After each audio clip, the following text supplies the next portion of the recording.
A listener production.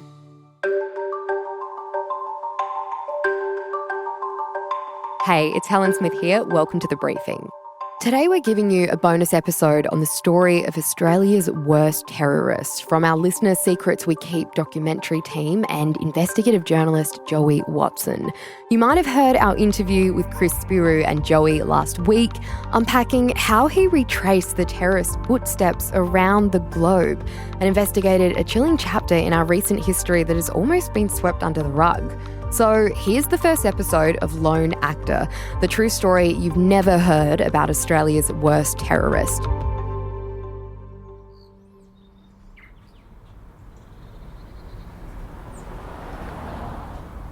I'm Joey Watson. I've spent years trying to reconstruct the trajectory of a far-right extremist terrorist, the Christchurch terrorist. The result is this podcast series. In it, I'll investigate what or who led him to violence. There's references to racism, and I'll also mention a suicide. This episode starts on the day of the attack. It all begins with a Facebook live stream, posted on a Friday afternoon. You can see the inside of a car, and it looks like the camera is mounted on the driver's head, so you're seeing everything from his point of view. He's wearing tactical army gear. You can see his khaki gloves gripping the steering wheel, the reflection of a cleanly shaven chin in the rearview mirror. He glances to the left. You notice 3 guns lying across the passenger seat. They're covered in white markings. The car starts moving. Out the window, they're single-storey houses, well-manicured gardens. A few blocks on, the driver turns on a Bluetooth speaker. 5 minutes in, the car slows down. The driver backs into a small parking area. He climbs out of the car and opens the boot. There's 2 more guns and some red gas cans. These are incendiary devices, firebombs. The music changes. The driver grabs a gun and walks towards an angular white building. You realise he's at a mosque. People are gathering. It's the early afternoon Friday prayer. A man in jeans and a jumper starts turning away from the camera. The tip of the gun focuses on the centre of his back. And the gun fires for the first time.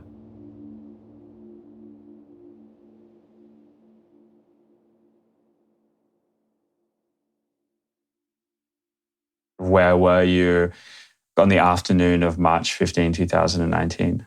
It was a beautiful afternoon. I get a tap on the shoulder from a colleague.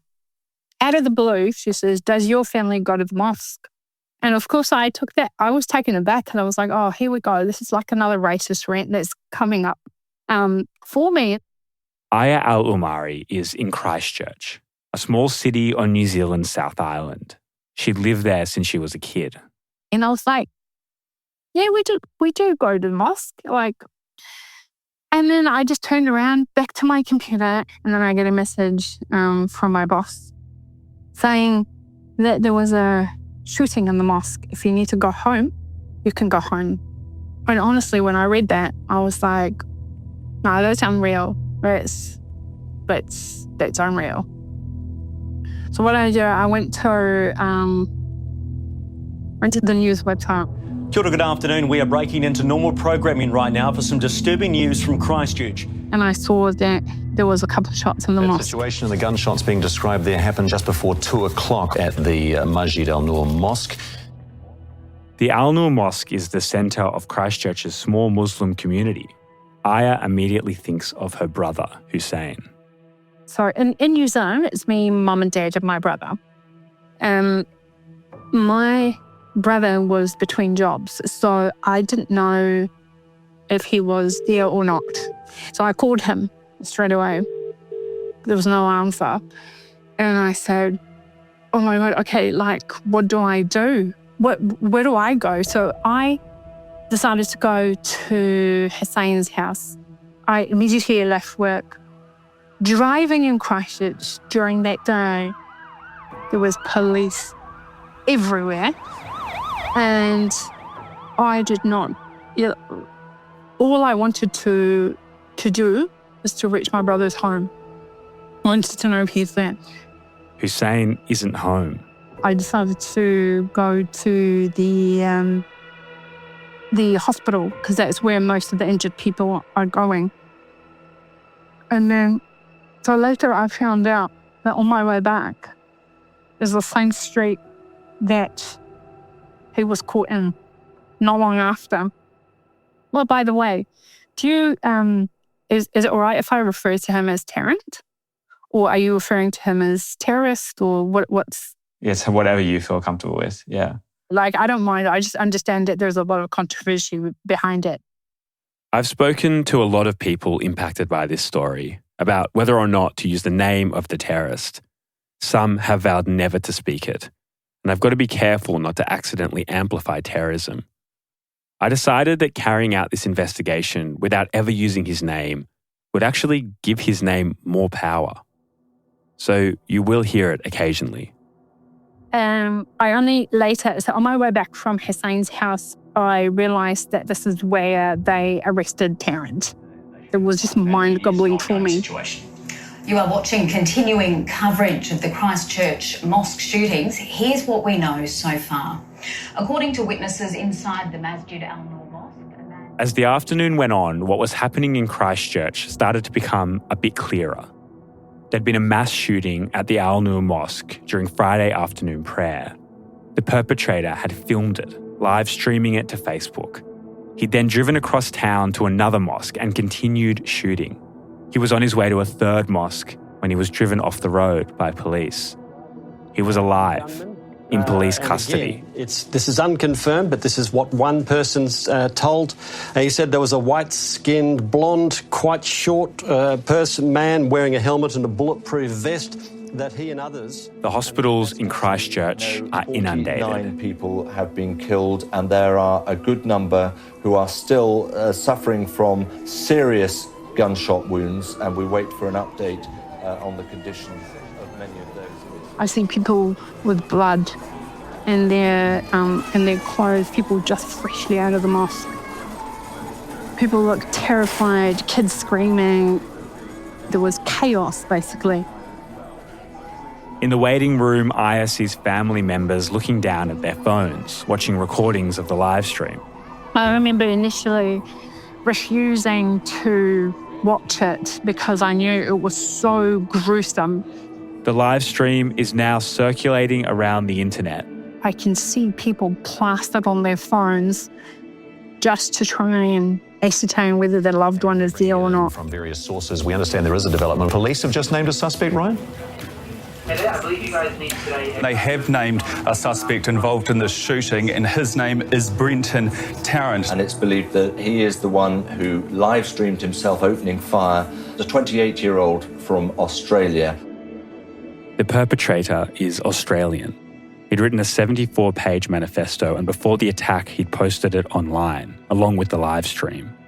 In the manifesto, he describes himself as a white nationalist, a kind of far-right extremist. It was becoming clear that this can now only be described as a terrorist attack. Is terrorism.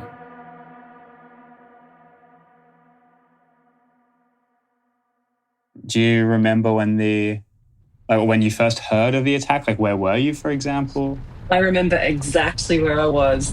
It was raining heavily. I was listening to the news. You join us here on ABC News Radio amid breaking news coming from New Zealand. We understand that a gunman has... Back then, in 2019, Jen Huxley was a journalist. On March 15, she was on her way home to visit her family in the regional Australian town of Grafton, where she'd grown up. That one man named Brenton Tarrant from Grafton has self-identified himself. The news had just broken that the terrorist was from Grafton. And I just remember thinking, oh, this is it. I immediately went into work mode and received the calls from work being like, we know you're on your way there, you know it's home, we want you to start reporting. I didn't personally know Brenton Tarrant, but I was 1 degree of separation away from people who did. And that is the town. So, yeah, I moved in wider circles of his. And I guess I felt quite protective as well because people I am very close to knew him. I grew up with him, taught him, employed him. Jen arrives in Grafton and has to get to work and realises that her quiet hometown has been swamped with journalists. There were people from all the, Channel 9, Channel 7, Channel 10, all the print outlets. It was international media there. From memory, there was someone from the New York Times, which really drove home to me just how big this story was. The last time Grafton had been on the radar of the New York Times was for an Australian tourism listicle. Grafton's Jacaranda Festival got a mention. To many, the idea of right-wing terrorism committed by an Australian man from a wonderful Aussie country town, as the New York Times had described Grafton, seemed completely unfamiliar, almost confusing. And this is a town that is just not used to that kind of attention. And there were people, particularly from TV stations, who were going and just knocking on people's doors. So they tracked down previous houses that Brenton Tarrant had lived in, and they were just cold knocking on these doors. And then if people didn't know anything, they'd really push them. And I drove home to my parents' house for lunch, and a journalist followed me in their car and leapt out and tried to force their way through the front door because they thought I was getting an interview that they were missing out on. And I had to stop this guy and say, no, it's in my parents' house. I'm just going home for lunch. Thankfully, we had a laugh about it, but it was just this really strange, surreal, hyper-competitive media environment.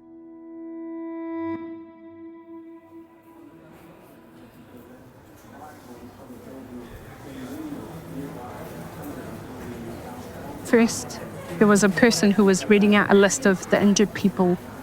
In Christchurch, the morning after the attack, Aya returns to the hospital, hoping her brother Hussein will be on the list of the injured, that he'd still be alive. And you can feel at each name that was read, you can hear a sigh of relief from within the room, which is, to me, it gave me a lot of anxiety because, it's not my brother. And knowing Hussein as my brother himself, his personality, we actually knew at the time that he wouldn't have sat still. He would have done something. And then the final list of people who were injured came out. And so by process of elimination, I knew that my brother didn't make it. And I remember sitting in the hospital, how do I tell my parents this? So I remember going into a corner, I couldn't even cry. I remember holding the phone and I called my parents and I said, are you sitting down? 89 people injured, 51 people murdered. Hussein was the last to be confirmed dead. There's a verse in the Quran which is, we belong to God and to Him we return, which is what you say when people pass away. And this is what they said. Aya eventually watched the live stream. I watched the GoPro, yeah. I actually heard my brother yell, get out, get out. It was carnage, but I can pick out my brother's voice. I can distinctly hear him say, yell, get out, get out. It was over a number of times and it was heartbreaking. And I did actually see a frame of him in the initial GoPro video.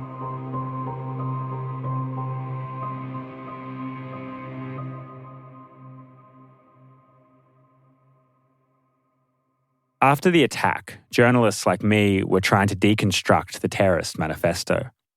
I was 22 years old, just starting out in journalism, trying to report on far-right extremism in Australia and overseas.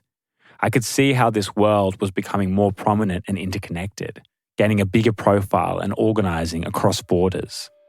And then Christchurch happened.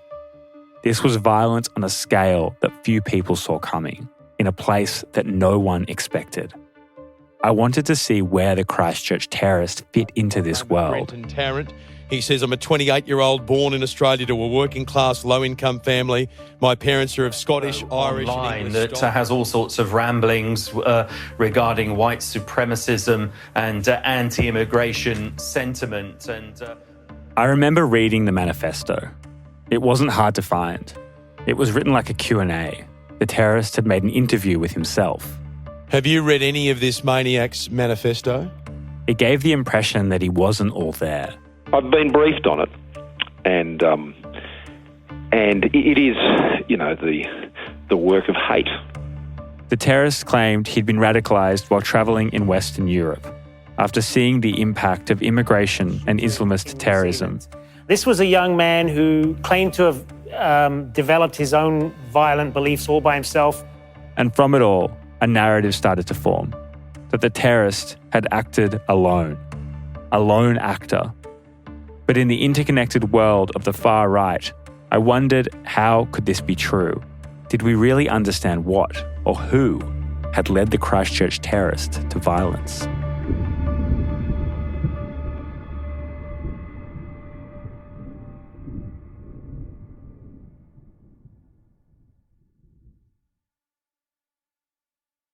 Hello? Sorry, you can hear me now. Sorry. I can hear you now, yes. In the aftermath of the Christchurch attack, the Muslim community didn't want to wait for the government to find answers. We were called within 12 minutes of the terrorism taking place in Christchurch by New Zealand police. Abdul Razak is the chair of the Federation of Islamic Councils of New Zealand, the peak body for New Zealand's Muslim community. Within an hour and a bit, we were in Christchurch. Abdul felt that New Zealand Muslims had a responsibility to find out what was behind this attack on their community and what could have been done to prevent it. But what we did was I then went up and down the country and I selected some of our best and brightest young people from a number of disciplines, a number of ethnicities, for us to also do our own forensic investigation. It seemed like the institutions set up to prevent something like this from happening, like the intelligence agencies, had failed. When 51 of the people you know, many people of them you know, life changes and you say, hey, their life's got to mean something, If we can have lessons learned, why not? And one of the biggest questions that needed answering, what led Tarrant to become a terrorist? I mean, he had very strong racist, views. But something triggered him to take action. What was it which made him go from that to do what he did? Abdul's investigation left him with doubts about the lone actor narrative that had built around the terrorist. What happened in Christchurch had the markings of a sophisticated attack. He planned everything a year ahead. Details we are talking about. I'm talking about timing. He'd amassed weapons and modified them, made incendiary devices, used a drone to conduct surveillance on his targets, and broken down every element of the attack into to-do lists. Really specific detail. He'd also gone to extreme lengths to cover his tracks. He even got rid of his hard drives and all that. Obviously it has information on people he contacted and all that sort of stuff. The hard drive from the computer that the terrorist had used in the lead up to the attack was missing. Police never found out what had happened to it. He made sure his hard drive was lost. I'm not being a conspiracy theorist. I'm just, I think I can be given some license to ask questions given the forensic and the stuff that we have done, And these are questions which arise. The terrorist eventually pled guilty. He's now in a maximum security prison for the rest of his life. And as soon as he pleaded guilty, all police investigations stopped. Otherwise, they were probing big time. All that probing stopped. Was that to save others? In court, no evidence was heard that would help us to learn more about what had happened to the terrorist in Christchurch. There was no reason for anyone to question the lone actor narrative. Later, an investigation was undertaken by the New Zealand government, a royal commission. It also found that Tarrant was a lone actor. Those who say he was a lone wolf, it's just to make sure, it's just a nice thing to say. Reality is different. Since the attack, what happened in Christchurch has started to fade away from public view. Especially in Australia, not much is said about Christchurch. Yes, the terrorist is Australian, but this happened in New Zealand. Threats, and the Home Affairs Minister Peter Dutton has been at pains today to say that Mr Tarrant had only been in Australia for 45 days over the last 3 years, and pointing to the fact that he had travelled extensively. In Australia, there's never been an official inquiry into what had turned this man from Grafton into a terrorist. I started to wonder if the lone actor theory was just a convenient narrative, if we just accepted the things he'd said about himself and how he'd been radicalised. There were things we still didn't know about the terrorist's trajectory. It was time to try and find out what we'd missed.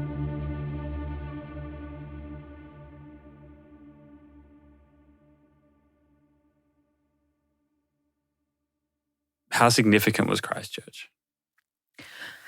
I would say it's one of those significant moments that has definitely changed the way we need to think about how right-wing extremists behave and how they're engaging, particularly in the 21st century. Yeah.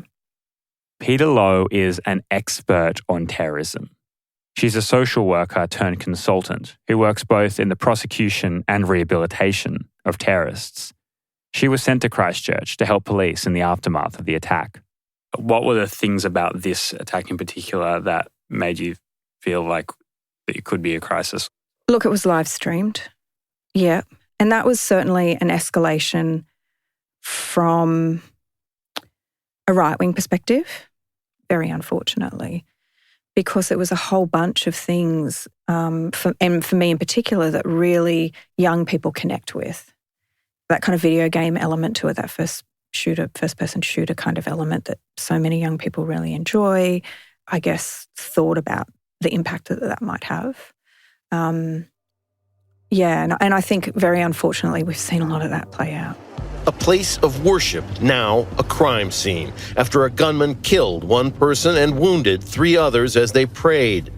Just over a month after Christchurch, a gunman stormed a synagogue in California. Ernest posted an anti-Semitic diatribe online detailing his desire to kill Jews. That manifesto had a tribute to the Christchurch attack and an attempted live stream. A few months later, another attack. Walmart in El Paso, Texas, a scene of horror with multiple fatalities. Through Tarrant's live stream and manifesto, this 28-year-old Australian man had created propaganda that ricocheted through extremist communities. Just like when planes had crashed into the World Trade Center in 2001, this was terrorism as theatre, a performance that made extremists all around the world think that their darkest and most violent fantasies were possible.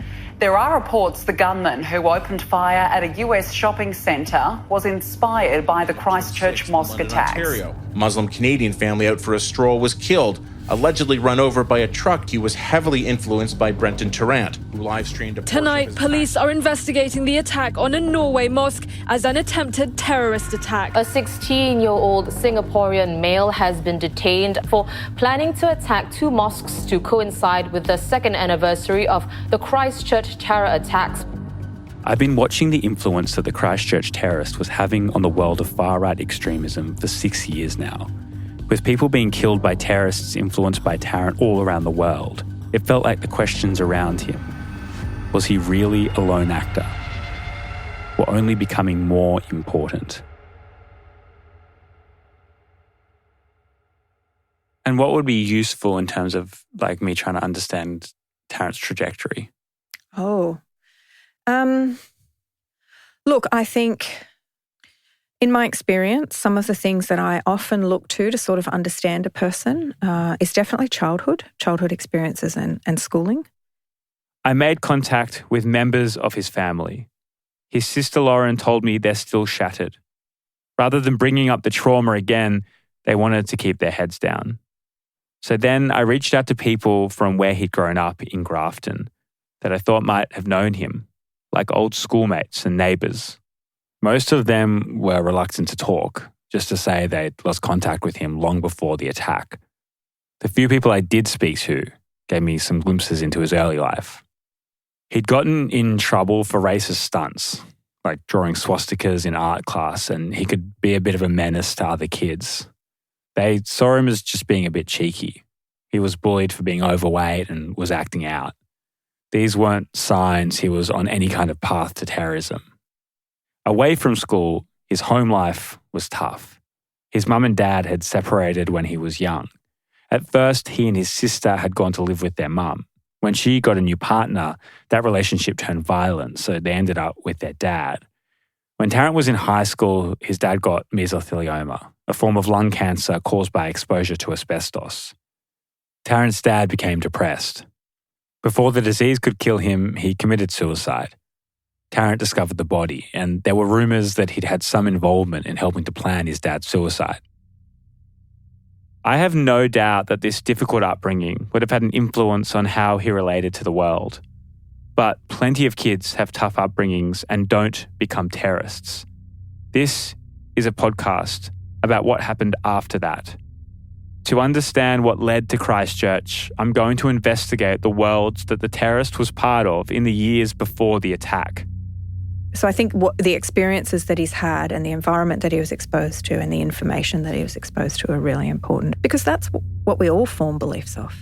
I'll delve into some of the darkest parts of the internet, travel to the other side of the world and contend with extremist networks built on violence, asking the question, do you think the Christchurch terrorist was a lone actor? So very rarely, in fact I've never encountered in the people that I've worked with, does someone totally do this pathway on their own? And by on their own, I mean without the influence of another person. So a lone actor might undertake the act on their own, but they don't get to that position on their own.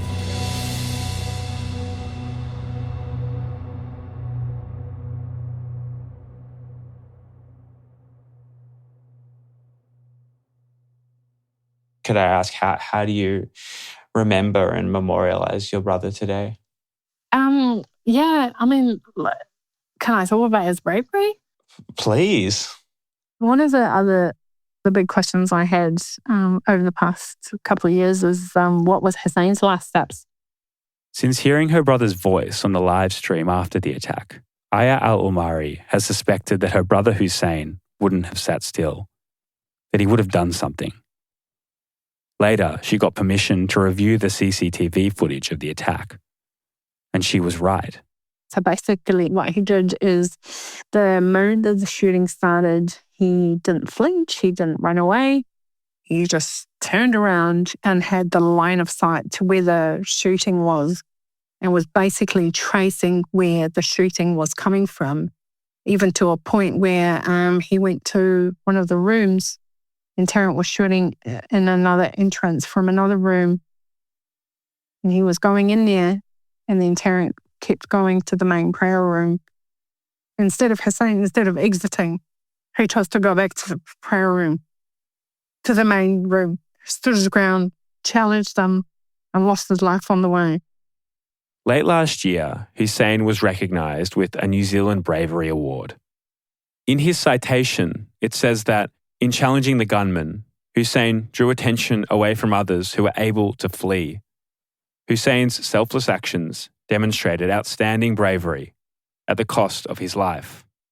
Hussein was one of the bravest souls I know in my entire life that I'm very proud to call my brother.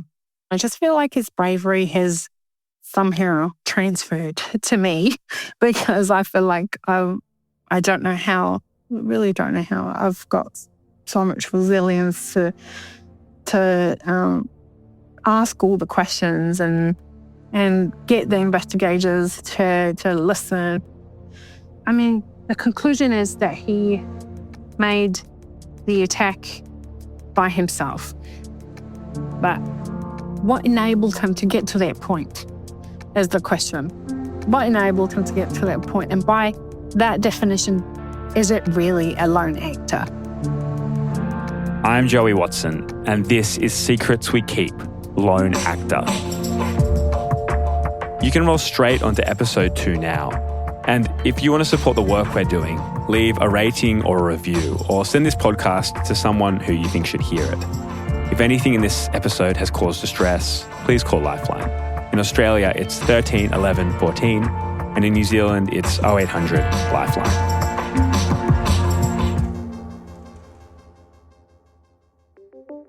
That was episode 1 of Lone Actor. And if you want to find out what happens next and you're hooked like all of us here, you can just search Secrets We Keep wherever you get your podcast and it'll take you straight to episode 2. And if you want to binge the whole series for free, you can go directly to the Listener app. We pop those links in the show notes so you can find them there. But that's it for this episode of The Briefing. Thanks for listening. We'll be back in your feed tomorrow morning with headlines and a deep dive from the team. I'm Helen Smith. Catch you next time.